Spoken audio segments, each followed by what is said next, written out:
بيقول الحرب خدعة، بس في خيبر الحرب كانت صبر وتخطيط وعطش وسط الشجر والأرض. عشان نحكي عن المعركة اللي كسرت شوكة قش الدبابير في الجزيرة العربية، النهاردة هنحكي عن فتح خيبر، المعركة اللي ما كانش فيها خيار غير النصر. خيبر دي يا جماعة ما كانتش مجرد مدينة، دي كانت مخزن سلاح ومركز المؤامرات. اليهود اللي انطردوا من المدينة اتجمعوا هناك وبقوا يحرضوا القبائل ضد المسلمين. النبي صلى الله عليه وسلم قرر ينهي الفتنة دي من جذرها.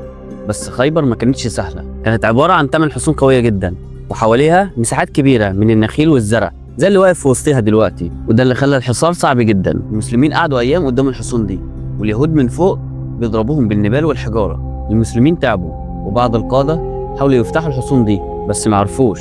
وهنا النبي صلى الله عليه وسلم قال جملة هزت المعسكر كله: لأعطين الراية غدا لرجل يحبه الله ورسوله. وتاني يوم ظهر البطل علي بن أبي طالب. تخيلوا يا جماعة، في حصن ناعم هو أقوى حصونهم، سيدنا علي بن أبي طالب من شدة قوته أخذ الباب واستخدمه كدرع ليه عشان يحمي نفسه. تخيلوا يا جماعة، باب زي ده من الحديد والصخر تشيله بإيد واحدة وتستخدمه كدرع ليه.